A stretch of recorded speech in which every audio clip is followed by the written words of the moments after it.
الحمد لله وبه نستعين. عزیزان و خۆشەویستانی خۆم، خۆی گەورە لە چوار کەس تووڕەیە، غەزەبی لە چوار کەس گرتووە، خوا پەنامان بات. واللهی بەڕێزانم، کەسمان بەرگەی غەزەبی خوا ناگری، بەڵام کەسیشمان حیساب بۆ غەزەبی خوا ناکەین، کەسمان حیساب بۆ تووڕەی خوا ناکەین، هەتا لێمان نەقەومێت.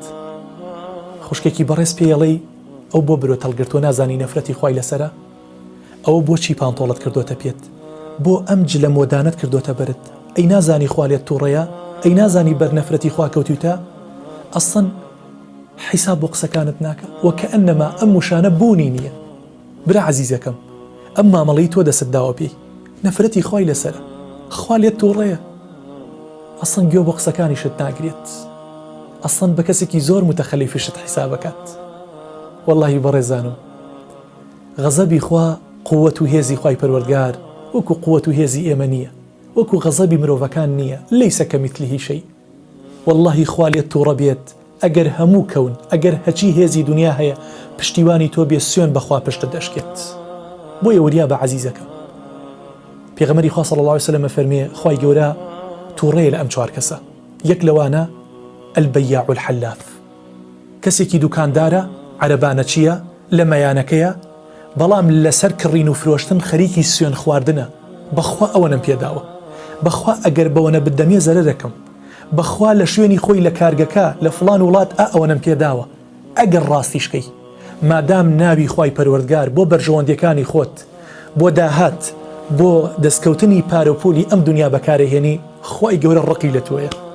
واللهی ئەگەر بگەڕێیتەوە لای خوای پەروەردگار، سوێن بەخوا بەرگەی قەهری خوا ناگریت، بەرگەی تووڕەبوونی خوا ناگری، واللهی لە قەبرەکەیە زەلیلە بیت، واللهی لە ساحەی مەحشەرە پشتکاوە بی، سەرشۆڕی ڕۆژی قیامەتە بیت. بۆیە وریابە بۆ خۆشبەختی مناڵەکانت، قیامەتی خۆت، قەبری خۆت بۆ کەس تاریک مەکە. عەزیزەکەم، واللهی خوای گەورە ئەوەی لە ناوچوانی من و تۆیان نووسیبێتی هەر ئەوەیە، ڕزقەکەی تۆ هەر ئەوەیە کە دیاری کراوە، اینجا بۆ سوێنی بۆ ئەخۆی، اینجا بۆ قەبر و قیامەتی خۆت تاریک ئەەکەی، ڕەش ئەەکەی، بۆ خۆت تووشی تووڕەبوون و غەزەبی خوای پەروەردگارەکەیت. بۆیە وریابە بە عەزیزەکەم، کەسێکی تر لەو کەسانی کە خوا لیان تووڕەیە، الفەقیر المختال، کەسێکە هەژارە، فەقیرە، کرێ چییە، کاکە مەعاشخۆرە، نە سەیارەت جوانە، نە خانووت جوانە، نە بەرگ و پۆشاکت مۆدێرنەیە، هیچ لەوانت نییە، ئەوەی دەوڵەمەنەکان هەیە تۆ نیتە، بەڵام بەناو خەڵکە ئەڕوا پۆز لێدات. سبحان الله، متەکەبیرە، کە کاتێک قساکات تەکەبوری هەیە، کاتێک ئەڕوا تەکەبوری هەیە. واللهی بە ئەو تەکەبوڕەی تۆ، چکەم تەکەبور تەنها لائیقە شیاوە بەخوای پەروەردگار، خوای گەورە لێت تووڕەیە، غەزەبی لێت کردووە، بەڵام خۆت هەستی پێ ناکەی. تەنها ئەوەندە خۆشە خۆشیەکانی ئەم دنیا تێپەڕکەیت و واللهی لە قیامەتە خەجاڵەتە بیت. بۆیە وریابە، خازع بە، خاکی بە، وەکو ئەو خۆڵەی کەوا پێی پێیانیت. سێیەم کەس الشەیخ الزانی، خوای گەورە غەزەبی لە کەسێکی بەتەمەن گرتووە کە خەریکی زینا و فاحیشەیە، خوا پەنامان بە، هێز و توانای نەماوە، جەسەدیەن جنسیەن، بەڵام ئەچێت کاری فاحیشاکات، ئەچێت زیناکات، خوا پەنامان بە. من باسییان کردووە بۆم، خەڵکێک تەمەنی 6 ساڵە، تەمەنی 65-70 ساڵە، چووە بۆ مەساجەکان لەیانە لەگەڵ ئافرەتێکی سینیە، لەگەڵ فلیپینیە، کە خوا پەنامان بە، چووە لەوێ زینای کردووە، پاشان خۆی باسی کردوتوتی واللهی پێشم نەکراوە، نەمتوانی وە زیناکەش بکەم، بەڵام هەر هەوڵی خۆمدا، وەڵام هیچ نەمتوانی، جەسەدیەن جنسیەن توانام نەمابوو، خوا پەنامان بە.